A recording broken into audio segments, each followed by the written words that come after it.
किया और कहते हैं ऋषियों सवय पुंसाम परो धर्मो यतो भक्ति रथोक्षजे अहै तत्केति प्रतिहता ययात्मा संप्रतिदते सवय पुंसाम परो धर्मो यतो भक्ति रथोक्षजे। सबका परम धर्म ये है कि एन केन प्रकारेण भक्ति करें। और उस भक्ति से क्या होगा? बोले हमारे प्रभु हमारे ऊपर रीझ जाए। लेकिन ध्यान रहे भक्ति तो करें, पर भक्ति कैसी हो? बोले अहेतु सहेतु की भक्ति अच्छी नहीं होती है, अहेतु की भक्ति हो। जब संकट आवे तभी परमात्मा याद आवे, ये भक्ति नहीं है, ये मौका परस्ती है। बोलो राधे राधे। इसको भक्ति नहीं कहते हैं। जब संकट में आए तो चारों तरफ घूमने लगे, मंदिर मंदिर जाने लगे, हे भोले बाबा बचाओ, हे दुर्गा मैया पे सहाय हो जाओ, महिषासुर मर्दनी आपका नाम है, दुष्टों का संहार करो मैया, तेरी शरण में हूँ। 2-4 दिन दुर्गा जी के पास गई, बोले दुर्गा जी तो गूंगी बहरी हो गई, कुछ नहीं दे दिया, कुछ बोल नहीं रही है, तो कहाँ करे? बोले अब चलते हैं भोले बाबा के पास, सावन का महीना है, हर हर महादेव। और सावन में आपने देखा होगा हर हर महादेव, हर हर महादेव।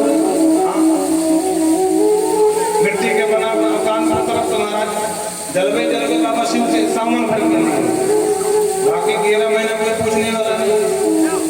लेकिन सावन में जोरदार महाराज गाजे बाजे के साथ रुद्राभिषेक होता, घर घर में महाराज हवन होता। भोले बाबा की नहीं सुनने, भोले बाबा तो वैसे भी किसी की नहीं सुनते, भांग पूरा खा के मस्त रहते हैं। बोलो राधे राधे। अरे खुद की पत्नी चल गई, बाबा इतने मदमस्त की पत्नी को नहीं बचाए तो हमें क्या बचाएंगे? इसलिए बाबा को छोड़ो। फिर क्या करें? बोले गणेश जी के पास जाते हैं। तो गणेश जी को खूब मनाया, वक्रतुंड महाकाय कोटि सूर्य समप्रभ निर्विघ्नं कुरु मे देव सर्वकार्येषु सर्वदा। कुछ दिन बाद बोले फालतू में मोदक खा रहे हैं, बैठे बैठे लड्डू पा रहे हैं, सुन कुछ भी नहीं रहे हैं, एक काम करो ये भी डुप्लीकेट के उठा, ओरिजिनल के पास चलते हैं। बोलो राधे राधे। तो कोई कहीं करौली धाम जा रहा है, कोई कहीं धाम जा रहा है, महाराज सब जगह जाते हैं, हम किसी की नहीं कर रहे हैं। देखो एक बात समझ लेना, यहाँ पर फ्री का कोई कुछ देने वाला नहीं है। हम सबकी बात कर रहे हैं। अगर कहीं से कोई कुछ तुम्हें दे भी रहा है तो घुमा करके दर्शन ले रहा है, ये मत सोचिए। और अपना तो अपना कष्ट अपने ही काटे कटेगा। किसी धाम जाकर के उसका मतलब नहीं धाम जाना बंद करो, हमारी आस्था जाना चाहिए, भक्ति करो, पर पाखंड की भक्ति पर दूरी बना लो। बोलो राधे राधे। आप लोग देखते होंगे टीवी में सुबह सुबह आता है हनुमान जी का सिद्ध यंत्र ले लो 5051 रुपए, इससे क्या होगा? पूरे घर में सुख शांति आएगी, प्रिय होगा, वो होगा। और लोग उनकी बातों में आ भी जाते हैं, महाराज खरीद भी लेते हैं, पर लाभ क्या? कुछ नहीं होता। तो सबका एक ही फल है भक्ति का। भक्ति तो करो, पर इसलिए न करो कि हमें भगवान से कुछ चाहिए।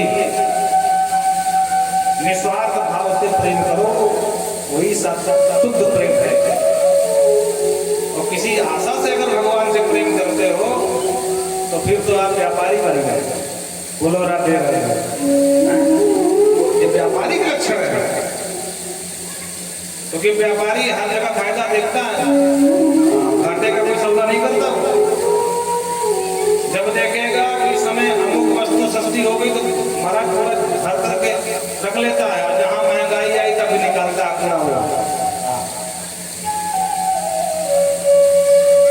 तो भगवान से अपेक्षा करके हम उनसे प्रेम करें, ये गलत बात है।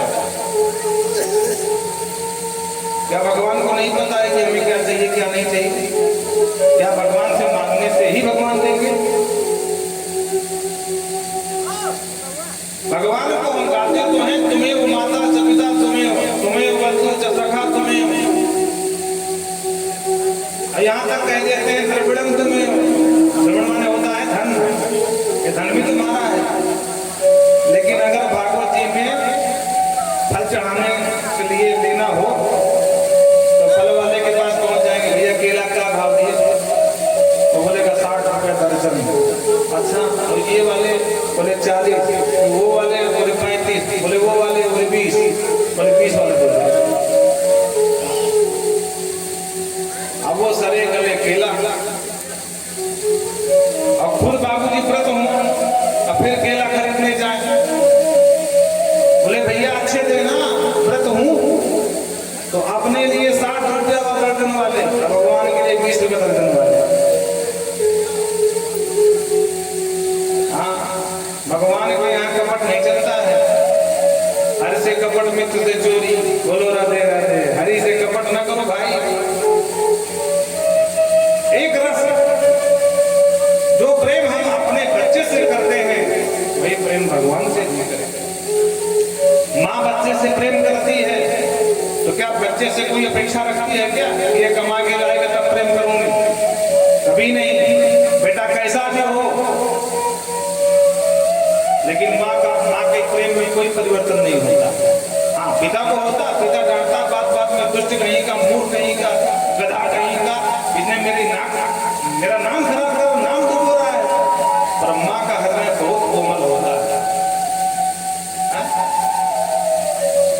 कुपुत्रो जायेत क्वचिदपि कुमाता न भवति। शास्त्र कहते हैं पुत्र तो कुपुत्र हो सकता है, पर माँ कभी कुमाता नहीं होती। अब ये अलग बात है कि जब बच्चे बड़े हो जाते हैं, शादी ब्याह हो जाते हैं, तो उनको लगता है कि मेरे भैया अब मेरे मुझसे ज्यादा प्रेम नहीं करती है। वो अलग बात है, वो उनकी सोच है। पर माँ का प्रेम निःशुद्ध है। माँ के लिए बालक सदैव छोटा होता है, शिशु के समान होता है। माँ कभी अपने बच्चों से भेदभाव नहीं करती है। 1 हो, 2 हो, 3 हो, उससे कोई फर्क नहीं पड़ता। हाँ, ये हो सकता है कि तुम्हारी खुद की करनी होगी, माँ धीरे धीरे थोड़ा दूरी बना रही है, पर प्रेम कम नहीं होता। बोलो राधे राधे। और हमारी विडंबना ये है कि दूसरे के बाप को बाप बनाने को तैयार है, दूसरी की माँ को माँ बना रहे हैं, अपने माता पिता को धक्के मार रहे हैं। दूसरों से अपेक्षा करते हैं कि ये हमारा पूर्ण कर देंगे और अपने माता पिता को गैर गुजरा मान लेते हैं।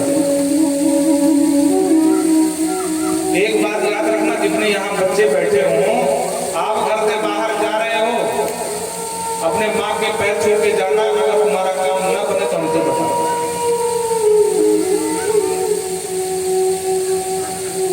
और हमें कोई संकोच नहीं कहने में। व्यास मंच पर बैठे हैं, आज भी जब भी घर से बाहर निकलते हैं, माँ अगर सामने है तो माँ के पैर छू के बाहर निकलते हैं। अब कभी कोई हमारा ऐसा काम नहीं न बना। इसीलिए कबीर जी को कहना पड़ा कि पत्थर तो पूज रहे हैं, पर जो सजीव माता पिता बैठे हैं उनकी कोई पूजा नहीं करने को तैयार है। इसका मतलब ये नहीं कि कबीर जी नास्तिक थे। वो शब्द बोल रहे थे, आग के पर्दे खोल रहे थे, थोड़ा कड़वा था। उनके कहने का मतलब ये नहीं था कि पूजा पद्धति बेकार है। उनके कहने का मतलब सीधा सीधा था कि मैया दरदर की ठोकर खा रही है और ये जाकर के यज्ञ भंडारे कर रहा मंदिर जाकर के। अरे पहले माता पिता को पाल। और याद रखना, जिसके ऊपर माता पिता रुष्ट हो जाते हैं, किसी भी लोक में उसको जगह नहीं मिलती। इसीलिए संन्यास धर्म में ये नियम है कि अगर आपने संन्यास भी धारण कर लिया है, जब तक तुम्हारी माँ तुमको भिक्षा दान नहीं कर देगी तब तक तुम्हारा संन्यास ही देगा। इसलिए सन्यासी लोग रूप बदल करके, भेष बदल करके, और कुछ तो ऐसे भी होते हैं कि सामने से बोल देते हैं, माँ अब मैं संत हो गया हूँ, बिना तेरी भिक्षा के मेरे संतत्व पूर्ण नहीं होगा।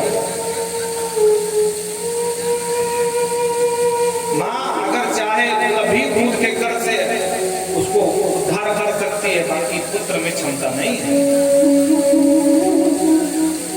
माँ का मातृत्व, माँ का प्रेम किसी भी काल, किसी भी परिस्थिति में, कैसी भी विकट परिस्थिति क्यों ना आ जाए, पर माँ कभी नहीं चाहती कि मेरा लाल मुझसे दूर जाए।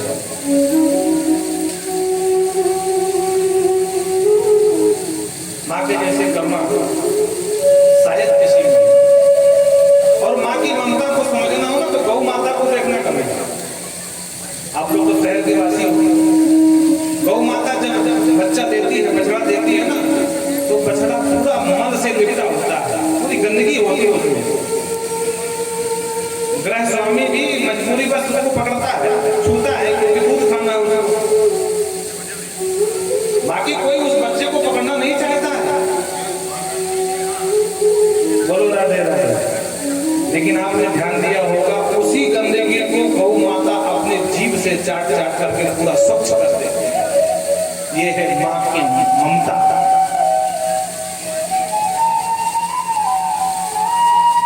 वो कभी नहीं कहती है कि भैया मैं जीभ से चाटती हूँ, जरा साबुन लेके आप मेरी जीभ धुलना। कभी नहीं कही। कितना प्रेम होता है अपने बछड़े के प्रति, अद्भुत प्रेम माँ का होता है। और यही स्वभाव हमारे प्रभु का भी है।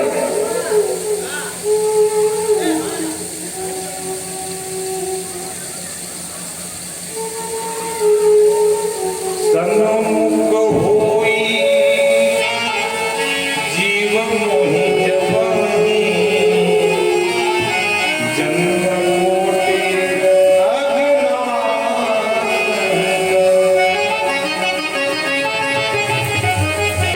करऊं सदा इनके रखवाली, अजीम बालक लागे महल।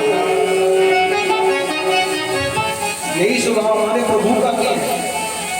जैसे माँ अपने छोटे से बच्चों का लालन पालन करती है, उसी प्रकार प्रभु भी कहते हैं कि तुम विशुद्ध रूप से, ईमानदारी से एक बार कह दे प्रभु मैं तेरा, तो समस्त भूतों से अभय दे तू ये व्रत मेरा। अभयम सर्वभूतेभ्यो ददामि एतत् व्रतम मम शक्रदेव प्रपन्नाय तवास्मि याचते। अरे एक बार तो कहे कि प्रभु मैं तुम्हारा हूं, फिर देख तेरा समस्त योगक्षेमम महाम्यहम्, सब कुछ वहन करूंगा। रात दिन इसी श्लोक को खूब गाते हैं, योगक्षेमम महाम्यहम्, योगक्षेमम महाम्यहम्। पर क्या प्रभु पर विश्वास करते हैं? दूसरों पर खूब विश्वास कर लेते हैं। अनजान शहर में गए, एक रिक्शा वाले को पकड़ लिया, भैया ये पता है इस पते पहुंचा दोगे? बोले हाँ बाबूजी बैठो। अब भगवान जाने वो बाबूजी को पते पर पहुंचावे कि कहीं और पहुंचा दे, पर विश्वास करके बैठ गए। अनजान शहर है, रिक्शा वाला भी अनजान है, पर विश्वास तो कर गए ना।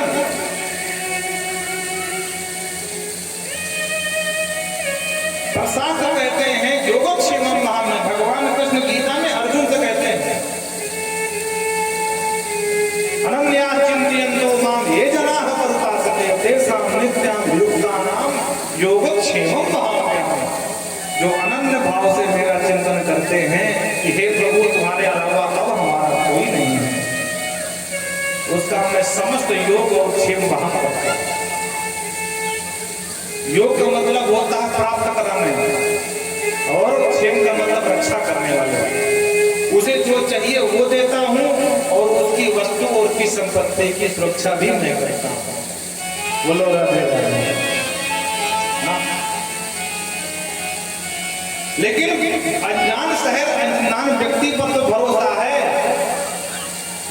पर भगवान कृष्ण गीता में अर्जुन से कहते हैं पर भगवान की बात पर बिल्कुल भरोसा नहीं। और इसीलिए हम दिन रात दैविक भौतिक ताप से तपते हैं। हमारे खुद के कर्मों के पाप ही संताप बन करके करके हमको तपाते रहे।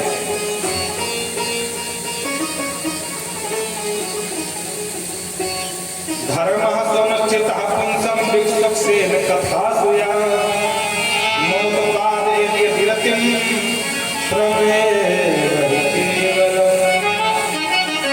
कहते हैं अगर भगवान की कथा में आपको प्रेम नहीं आ रहा तो पूरा केवल परिश्रम कर रहे हैं आप। बुझी हुई अग्नि में हवन स्वाहा डाल रहे हो, लाभ नहीं मिलने वाला है। कोई कितना बड़ा तपस्वी मनस्वी क्यों ना हो, लेकिन अगर भगवान की कथा में प्रेम नहीं है तो कभी उसका कल्याण होने वाला नहीं। विश्वक्सेन कथा से श्रम वही केवल, वो केवल परिश्रम कर रहा है, कुछ नहीं मिलने वाला। जैसे गधा को देखा होगा, अब तो गधे के ऊपर काफी भार कम हो गया बेचारे को। जहां देखो गधा ही गधा, कहीं ईंटा ढो रहा है, कहीं गिट्टी ढो रहा है। पर जब से ऑटो रिक्शा आ गई तो गधों का काम कम हो गया। बोलो राधे राधे। गधा मालिक का काम तो खूब करता है, गिट्टी ढोता, मोरंग ढोता, सीमेंट ढोता, सब कुछ होता है। पर क्या कभी किसी गधे को किसी मालिक ने कुछ इनाम दिया?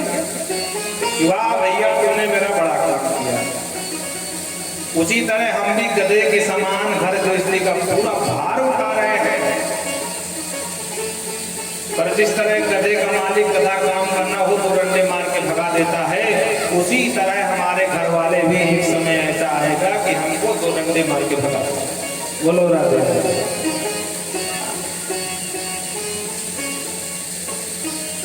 कहते हैं ऋषियों, वासुदेव परावेदा वासुदेव परामखा वासुदेव परायोगा वासुदेव पराक्रिया। ये जितने उपक्रम किए जाते हैं, वेदाध्ययन हो, वासुदेव परा वेदा, वेद भगवान भी उन्हीं की स्तुति गाते हैं। वासुदेव परा मखा, ये बड़े बड़े यज्ञ सुहाकार को सुनाई पड़ते हैं, उनका भी एक ही लक्ष्य है कि एक प्रकारेण प्रभु हम पे ऊपर रीच जाए। वासुदेव परायोगा, योग भी वासुदेव की प्रसन्नता के लिए होता है। चाहे कीर्तन गा के रिझा लो, चाहे भजन करके रिझा लो, चाहे पूजा करके रिझा लो, और चाहे कथा सुन के रिझा लो, पर लक्ष्य एक ही है कि भगवान रीझ जाए। वासुदेव कहो धर्म, धर्म भी इसी के लिए होता है कि हमारे ऊपर प्रभु प्रसन्न हो जाए। अरे वेद पुराण संत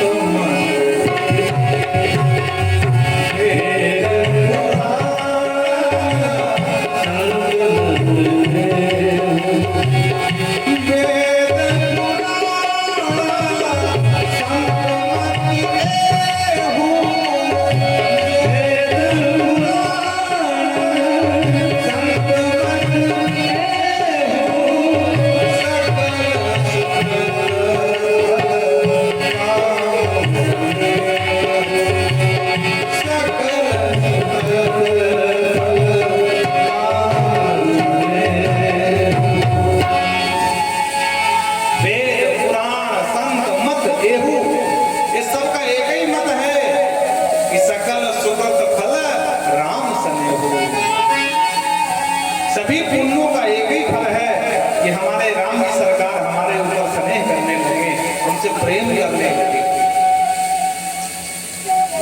कहते हैं ऋषियों, द्वापर के अंत में पराशर जी महाराज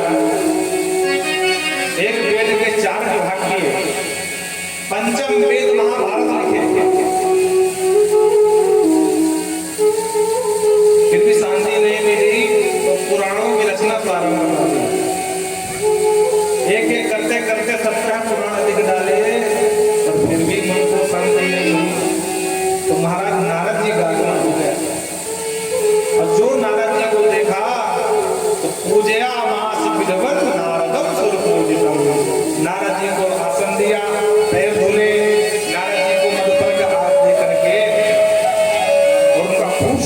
दिया, और जो नारद जी लड़का हुआ मुंह देखा तो पंख दिया। पाराशर्य महाभाग भावतः कच्चित आत्मा परिपुष्य शरीरम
ज्ञान मलम निरंजनम।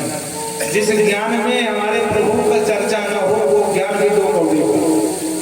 बोलो राधे राधे। जो मेरे राम का नहीं वो मेरे काम का। आपकी लेखनी अद्भुत है, वैदिक तो खूब दिखाया वेदों की भाषा में, वेदों को लिख करके अच्छे अच्छे व्याकरणाचार्य भी वेदों को अर्थार्थ निकालने में चक्कर खा जाए, पर क्या कभी किसी ग्रंथ में किसी पुराण में मुक्त कंठ हमारे प्रभु की महिमा का गान किया क्या आपने? बस इसीलिए आपको अशांति है। जब तक उनके महिमा का गान नहीं करोगे, वो नहीं जाएंगे, तब तक तुम्हारे मन को शांति मिलने वाली नहीं। व्यास जी को अपनी कमी का एहसास हुआ और नारद जी कहते हैं, व्यास जी अरे मुझे देखो, मैं पूर्व जन्म में दासी पुत्र था। मेरी मैया वेदवाची ब्राह्मणों के यहाँ काम करती थी। दोपहर में प्रसाद बनता था। पहले पंडित जी लोग महाराज पा लेते थे और जो कुछ जूठा बचता था तो मुझे मिलता था। उच्छिष्ट लेपान मुझको दुरई है, और ब्राह्मणों का जूठा खाते खाते खाते खाते एक दिन मेरी बुद्धि शुद्ध हो गई। जब पंडित जी महाराज वेद पाठ करते तो मैं ध्यान से सुनता। कभी कभी वो कीर्तन करने लगते तो मैं भी उनके साथ गाने लगता। वो नाचने लगते तो मैं भी नाचने लगता। और उसी समय कुछ संत पधारे। जब संत आ गए तब तो कहने क्या, दिन रात कीर्तन प्रारंभ रहता था महाराज। और एक समय आया कि संत जी वहां से जाने लगे तो हमने कहा हमें भी अपने साथ ले जाओ। संतों ने कहा देखो बात ये है कि अभी तुम्हारी माँ अकेली है और छोटे बच्चे हो, भले माँ की सेवा करो, फिर बाद में बाबा जी बनना। तो मेरा मन तो बहुत था लेकिन मैं जा नहीं पाया। संत चले गए और एक दिन हुआ कि मैया गाय जोड़ने जा रही थी। वो अंधेला था, ध्यान नहीं दिया, सर के ऊपर पैर रख दिया, सर्प ने दंश किया और मैया मर गई। ईसत ही बसो लोके योसा दारुमयी यथा। क्योंकि व्यास जी ये पूरा लोक उस परम पिता के बस में है। ईसत बसो लोके यथा दारुमयी। बोलो राधे राधे। दारुमन होगा लकड़ी। जैसे लकड़ी की कठपुतली होती थी ना, अभी राजस्थान तरफ होती है कठपुतली, नचाने वाला पीछे होता है, लेकिन वो काट की पुतलिया वो स्त्री रूप में होती है, तो गजब भाई नृत्य करती है, तो देखने वाले बोलते वाह लकड़ी की पुतलिया नाच रही, देखो देखो। तो बोलते उसी तरह योसा दारुमय था कि पूरा विश्व प्रपंच वो नचाने वाले सिर्फ हमारे कन्हैया हैं। और मेरी मां मर गई, क्योंकि मां भी उसी के बस में है, जब चाहेंगे जाना पड़ेगा। उमा दारू जो सित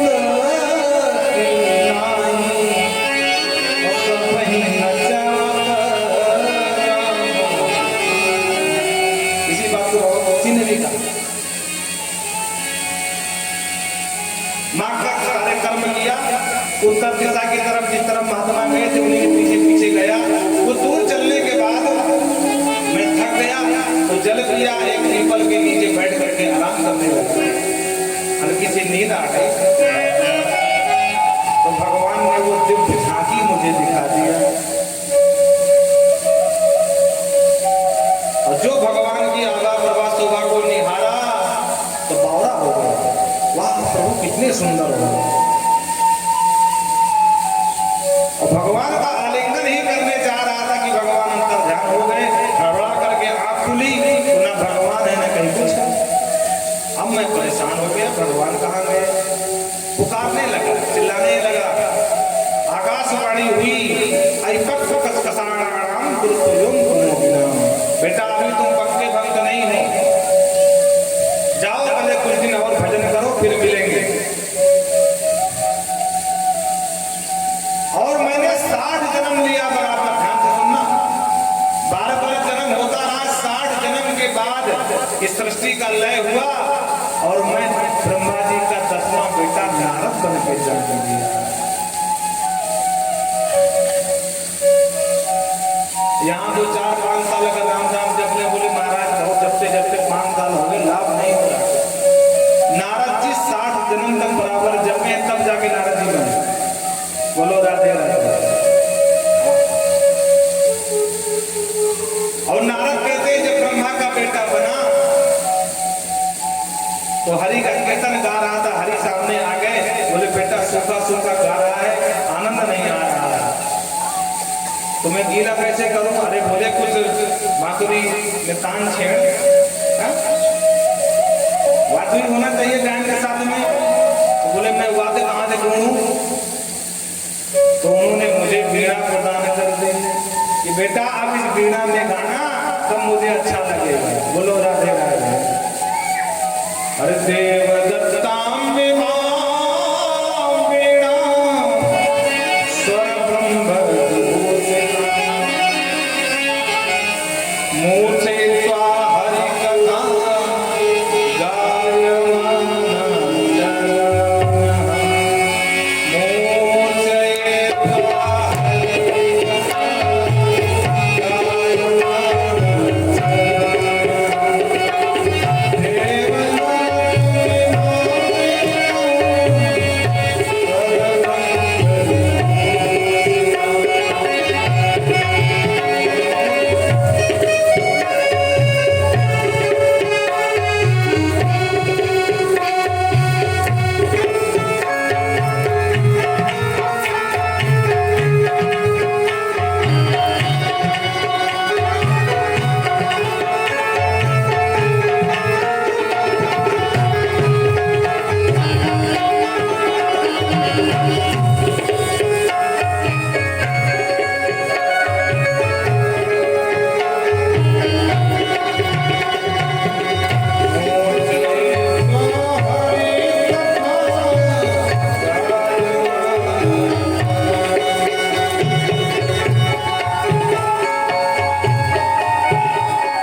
वीणाम देवदत्तम, ये जो मेरी वीणा है भगवान की प्रदत्त है।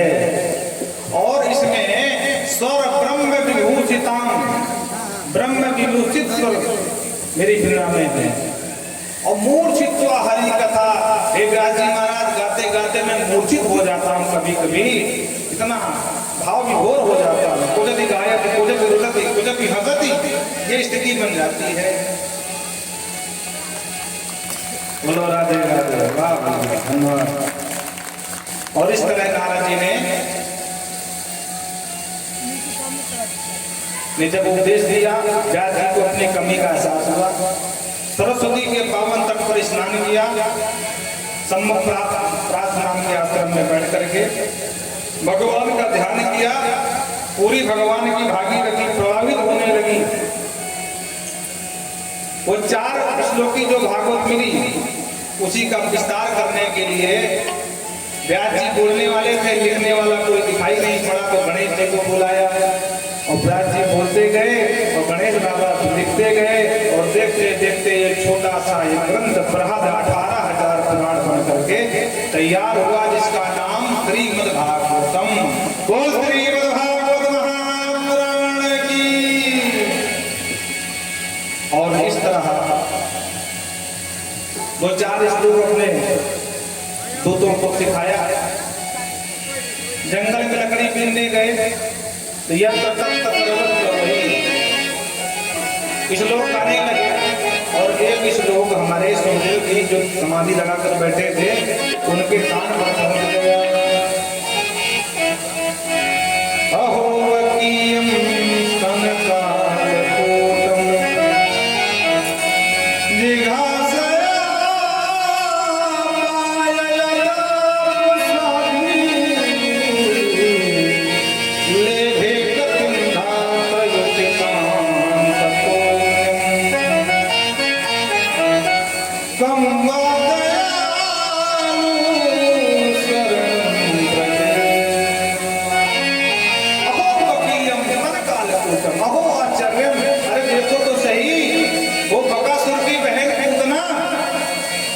प्रभु को विष लगा करके मारने आई थी, अपने स्तनों में विष लगा करके आई थी कालकूट, और प्रभु ने उसकी कोई भी अवगुण नहीं देखी।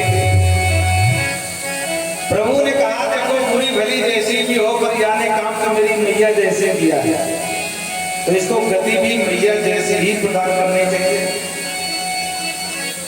कम दयालु शरणं व्रजेमा, कहते हैं कि अभी इससे ज्यादा दयालु कौन हो सकता है।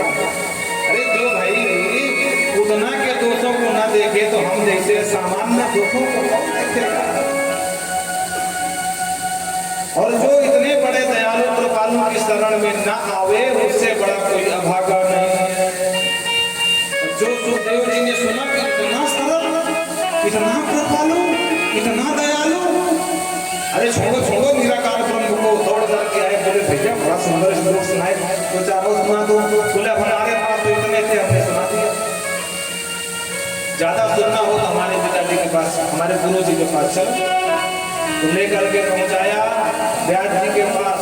और जो व्यास जी ने देखा, जन्म लेते ही बेटा भाग गया था, पर आज प्रभु के लीला के कारण ये वापस मिल गया। अपने बेटे को परम पात्र मान करके और सांगोपांग विधि से भागवत जी का जन्म कराया। और महाराज परीक्षित का प्रसंग उठाते हुए कहते हैं, यदा मधे कौरव संजयान वीरस्वथो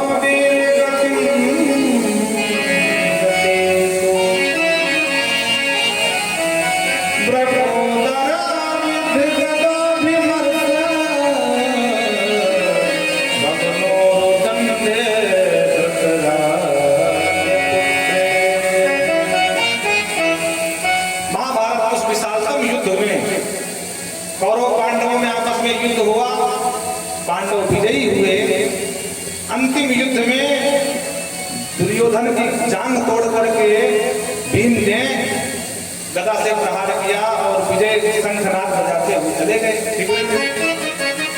एक एकांत पाकर के अश्वत्थामा आया।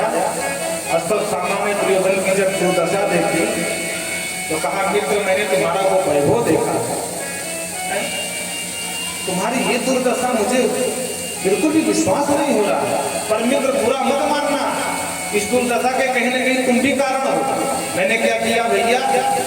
बोले बात ये है कि तुमने जिसे सेनापति बनाया वो तन से तुम्हारे पक्ष में खड़े थे, पर मन से सब पांडवों के पक्ष में खड़े थे।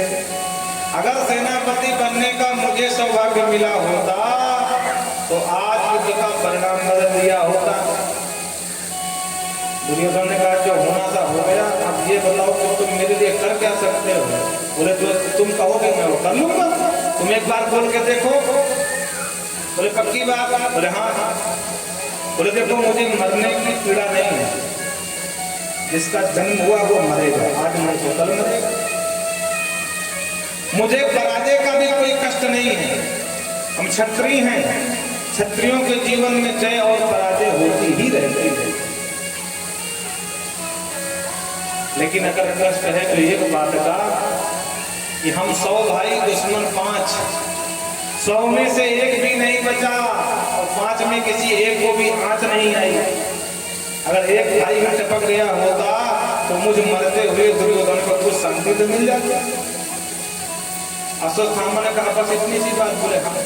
बोले तू एक भाई कह रहा मैं 5 को मार के लाऊंगा, चिंता मत कर, अभी सेनापति बना दे।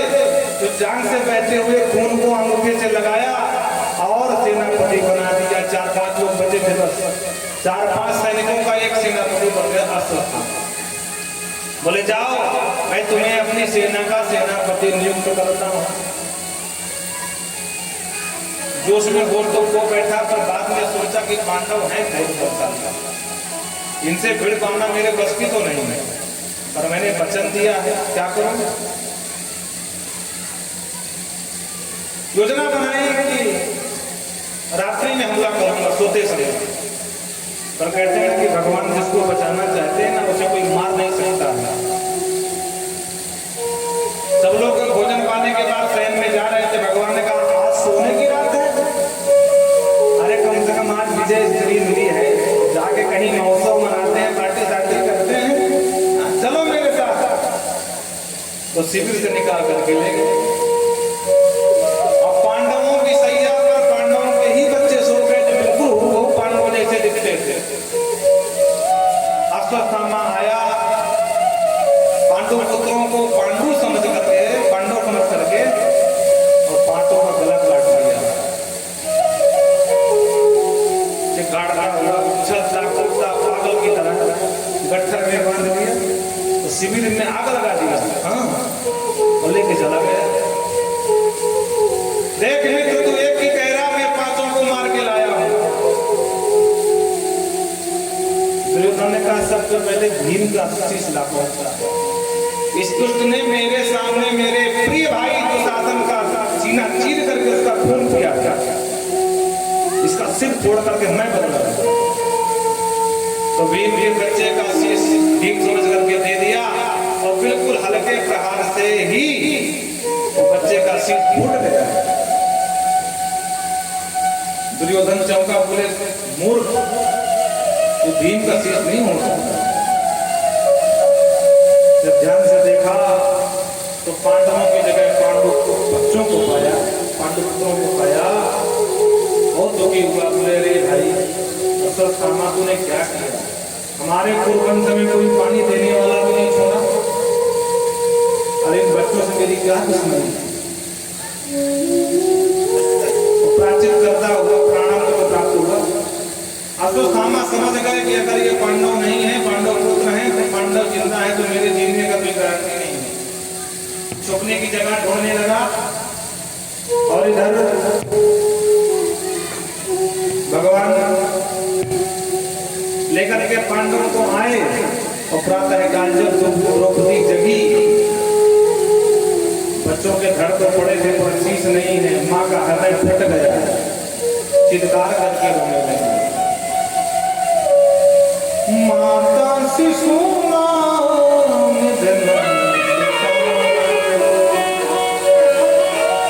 निसंग घोर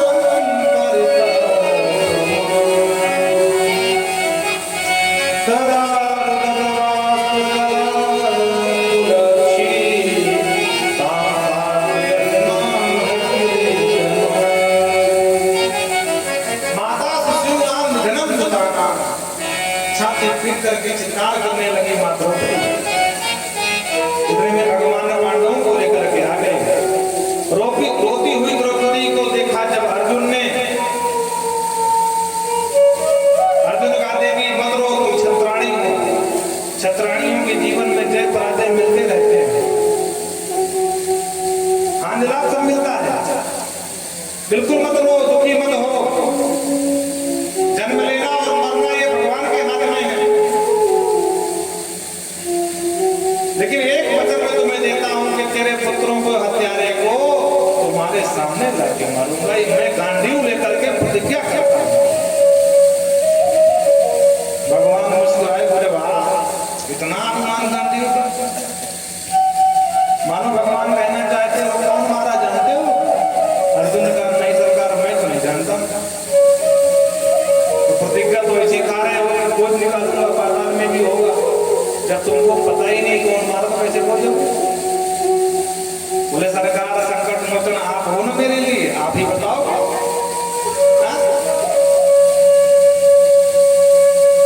भगवान ने कहा हमारे बल पे ही हाँक रहे थे। बोले बिल्कुल नहीं।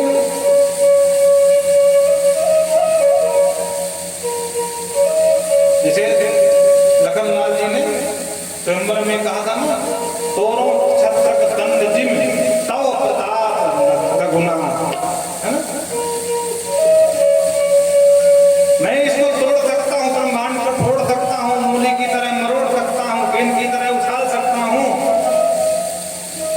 भगवान ने कहा तू उछाल दो, क्यों बैठे बैठे हाँक रहे हो? नहीं, तव प्रताप, आपके ही प्रताप से। बोलो राधे राधे।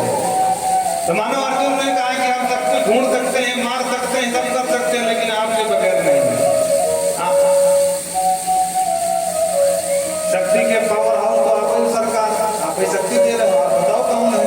भगवान ने कहा बात ये है कि देखो इस समय ऐसा कोई शत्रु नहीं है जो आपसे भिड़ सके, पर एक है तुम्हारे गुरुपुत्रम, गुरु जी का बेटा। बोलो हमने सोचा ही नहीं। हाँ प्रभु ठीक कहा, वही दुष्ट होगा।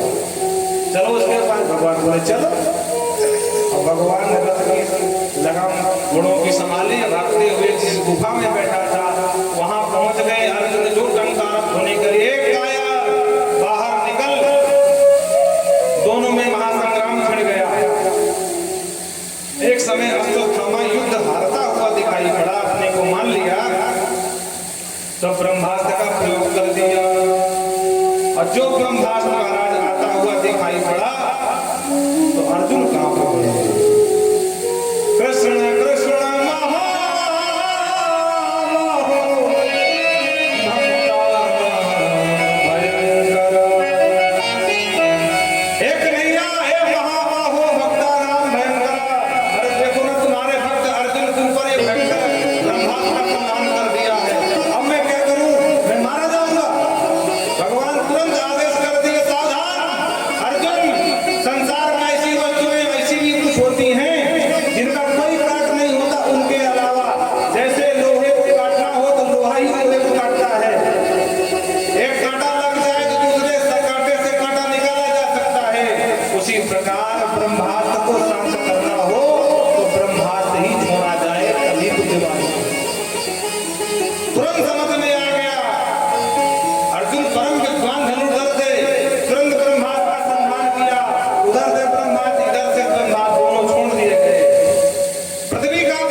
इसे वापस करना नहीं आता है। दोनों ब्रह्मास्त्रों को वापस करो, अपने तर्कस में लो और इस झगड़े को समाप्त करो।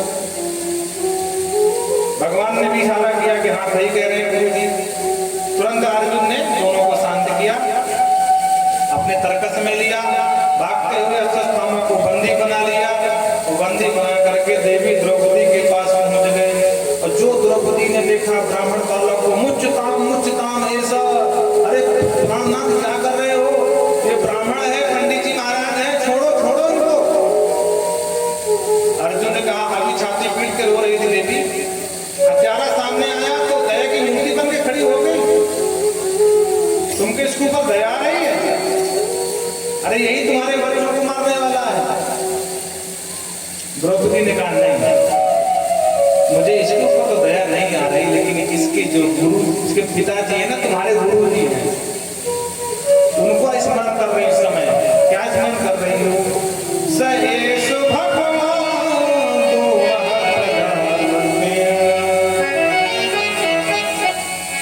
शास्त्र कहता है, आत्मा जायते पुत्र सहेश भगवान द्रोण, पिता की आत्मा ही पुत्र रूप में आती है। इसीलिए एस द्रोण, भगवान द्रोण, भगवान शब्द लगाया यहाँ पर सम्मान के लिए, गुरु जी है। बच्चे के रूप में आपके गुरु जी खड़े हैं, गुरु जी को बांध कर लाया जाता है। गुरु अपमान करोगे? आपके गुरु द्रोणाचार्य जी ने कितने रहस्यों को समझाया है, ऐसे शिक्षा दी। अगर गुरु जी जिंदा होते तो क्या यही कर्म तुम कर पाते? तुमने हिम्मत थी? और दूसरी बात, मैं जानती हूं कि पुत्र न रहने पर दुख क्या होता है मां को, पुत्र वंचिता का दुख क्या होता है वो मैं जान गई हूं। अगर आपने इसको मार दिया, इसके पिताजी, इसकी जो मां है, मां के पति तो पहले ही आप लोग मार दिए हो, बच्चे को मार दोगे।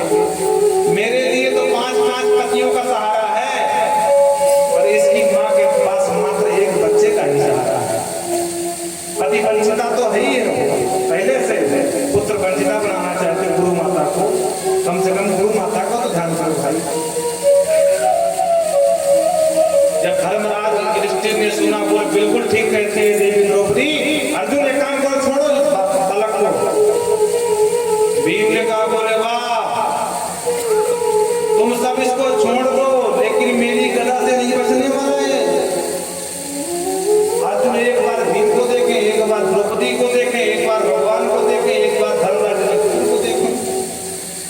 और भगवान मंद मंद मुस्कुराए, बोले हमने पहले कही थी वही निपटा दो, तब तो बांध के ले आए, द्रौपदी के सामने मारूंगा, अब मान लो। अर्जुन का सरकार आप सुलझाओ ना, ये तो उलझ रहे हैं। भगवान ने कहा, एक शर्त पर हम माफ दर्शन करेंगे। बोले हाँ बताओ। बोले हमारी सभी लोग बात मानो तो। युधिष्ठिर ने कहा हम मानेंगे, द्रौपदी ने कहा हम मानेंगे, अर्जुन ने कहा हम मानेंगे, भीम ने कहा हमारा कोई भरोसा नहीं है, हम पहले सुनेंगे फिर बताएंगे मानेंगे कि नहीं मानेंगे। भगवान ने कहा देखो मेरी तरफ बहुमत हो गई, 3-4 लोग हो गए, तुम मानो या तो मानो जाता। बोलो राधे राधे। भगवान ने कहा अर्जुन बात ये है कि हमारे यहाँ शास्त्र जिस कर्म के लिए आज्ञा देता है ना, वही कर्म करना चाहिए। तस्मात् शास्त्रम प्रमाणम से कार्य व्यवस्थितो, शास्त्र जिस कार्य के लिए आज्ञा दे वही कर्म है, बाकी सब अकर्म है। कर्मा कर्म कर्म समझा दिया। तो प्रभु आपका शास्त्र इस विषय पर क्या कहता है? बोले शास्त्र कहता है कि ब्रह्म बंधुर न हंतव्य, कुछ भी हो जाए पर ब्राह्मण बंधु का कभी पता नहीं करना चाहिए, न हंतव्य। भीम की आंखें टेढ़ी हो गई, बोले वाह क्या गजब फैसला देने और न्यायाधीश हो गई भाई। भगवान ने तुरंत भाषा बदल ली। बोले शास्त्र ये भी कहता है कि आतताई बता, शास्त्र दोनों बात कहता है अर्जुन। एक बात कहता है कि ब्राह्मण बालक का वध न करो, और एक जगह कहता है कि अपराधी कोई भी हो, किसी जाति का, किसी मत का, किसी पंथ का, किसी संप्रदाय का, जहां पाओ वहीं खड़ो। भीम ने कहा जय हो टेढ़ी टांग वाले, तेरा चलना टेढ़ा, तेरी चितमन टेढ़ी, तेरी हल्के टेढ़ी, तेरा मुस्कुराना टेढ़ा, तेरे कर्म भी सब टेढ़े। किसी का चीर बढ़ाता है, किसी का चीर चुरा देता है। बोलो राधे राधे। अर्जुन ने कहा सरकार आप उलझा रहे हो, उलझा रहे हो। उधर कहते हो कि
एक सूत्र याद आ गया।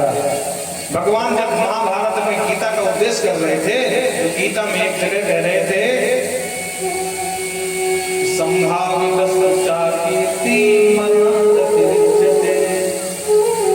सामान्य पुरुषों का हरि संभावे अपमान हो जाए वो अनेकों मृत्यु के समान होता है। अगर दैहिक वध कर दिया जाए तो एक बार दंड मिल जाएगा, लेकिन अगर उसका अपमान कर दिया तो जब जब उस अपमान को याद करेगा उतनी बार मरेगा। परम प्राण परित्याग मान भंगे न जीवन प्राण त्याग क्षणम दुखम मान भंगा पुनः प्राण त्याग क्षणम दुखम। प्राण त्यागने में थोड़ा सा दुख मिलेगा जब प्राण निकल जाएंगे, लेकिन मान भंगा पुनः पुनः अपमान कर दिया तो बारंबार मरता रहेगा। अर्जुन समझ गए, बोले इनकी भाषा बड़ी जटिल है। बोलो राधे राधे, कहना क्या चाहते हैं। चमकती हुई लाल से मणि को निकाला और धक्के मार के भगा दिया। प्रतिज्ञा भी नहीं टूटी और ब्राह्मण का वध भी नहीं हुआ। बोलो राधे राधे। अश्वत्थामा ने सोच लिया कि इस दुष्ट ने मेरा अपमान किया, इतना अभिमान हो गया, अहंकारी हो गया, धनुधर बन करके अपने आप को। मैं भी सौगंध खाता हूं कि इस कुल वंश में पानी देने वाला नहीं छोड़ूंगा। पर विचार किया कि इनके यहाँ पर सब कोई है ही नहीं, सब तो महाभारत में मारे गए। हाँ, लेकिन एक है जिसका अभी जन्म भी नहीं हुआ। बोलो राधे राधे। वीर अभिमन्यु को वीर गति को महाभारत में प्राप्त हो गया और उसकी धर्म पत्नी उत्तरा जो गर्भ से थी इसलिए सती नहीं हो सकी और वो पूर्ववंश है। क्यों ना मैं अपना प्रहार उसके ऊपर करूं। इस बार पुनः इसने संधान किया ब्रह्मास्त्र का उत्तरा के गर्भ को लक्ष्य करके। भगवान सबसे विदा लेकर के द्वारका के लिए जाना चाहते थे।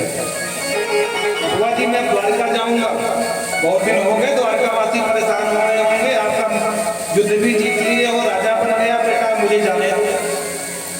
पांडव रोक रहे थे कि मैं जाऊं, पर भगवान बोले जाना तो पड़ेगा। एक पैर भगवान रथ पर रख चुके थे, एक पैर नीचे था और इतने में दौड़ती चीखती चिल्लाती एक अबला सफेद साड़ी में आई। पाही पाही महायोगिन देव देव जगत्पते नान्यम तद्भयं पश्ये यत्र मृत्यु परस्पर। पाही माम हे महायोगी कृष्ण, बचाओ मुझे, मैं तुम्हारी शरण में हूं। नान्यम, इस समय जो मृत्यु काल उपस्थित हुआ है मेरे ऊपर, न अन्यम, दूसरा कोई मेरी रक्षा नहीं कर सकता है, क्योंकि मैं सब जानती हूं। बोलो राधे राधे। मेरी सास द्रौपदी का जब चीरहरण हो रहा था तो पांच ये महाधनुर्धर ये गदाधारी भीम सब बैठे थे, पर किसी ने रक्षा नहीं किया, इसीलिए मैं सीधे तुम्हारे पास आई हूं, शत्रुओं की तरफ नहीं गई हूं। भगवान ने ध्यान से देखा, वो देवी तुम उत्तरा, क्या हुआ? बोले महाराज मैं नहीं जानती। नान्यम भवति मानाथ, ये देखो आग का अंगारा चला रहा है और मुझे इससे कोई डर नहीं है। कामम धातु मानाथ गर्भो माम निपातयेत्, मुझे लग रहा कि मेरे गर्भ का ये बच्चा नष्ट ना हो जाए।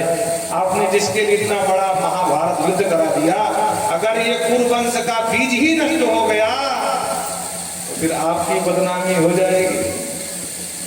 भगवान ने अंगुष्ठ मात्र का रूप बनाया और प्रविष्ट हो गए मां उत्तरा के गर्भ में। गर्भगत बालक के 4 मंत्र लगा करके भगवान ने आशीर्वाद दिया, बालक चिंता मत करो, तुम्हें कुछ नहीं होगा। सुदर्शन को आदेश दिया, जाओ ब्रह्मास्त्र को शांत करो। सुदर्शन ने ब्रह्मास्त्र को शांत किया और भगवान लौट करके आए, बोले देवी अब कोई कष्ट तो नहीं है। और ये बात जब बुआ कुंती ने देखा, बोले ओ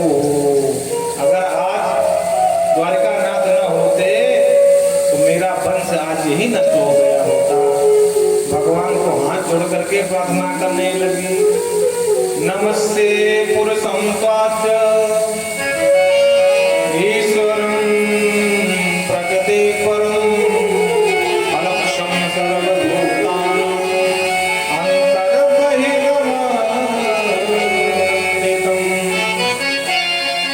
मायाजवनिका क्षणमाविधोद्वयं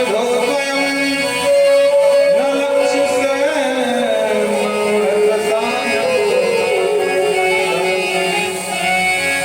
कृष्णाय वासुदेवाय देवकी नंदनाय च नंदगोपकुमाराय गोविंदाय नमो नमः। बड़ी अद्भुत स्तुति गाई है यहाँ पर। कुंती बुआ कहती नमस्ते, वाह। भगवान ने कहा वाह, आज उल्टी गंगा बह रही है। अरे भतीजा बुआ को प्रणाम करे, बुआ भतीजों कैसे प्रणाम कर रही है? तो कहते ना, मैं भतीजे को प्रणाम नहीं कर रही हूँ, भतीजे के रूप में जो नारायण खड़ा है, तो आदि नारायण और नारायण आदि नारायण है। प्रकृति परम, इस प्रकृति का परम तत्व है। अलक्ष्मण सर्वभूतानां, सभी भूत प्राणियों में वो बसा हुआ है, बचा हुआ है, बैठा हुआ है। सबके घर घर में बैठ करके सबको पालता है, पोसता है,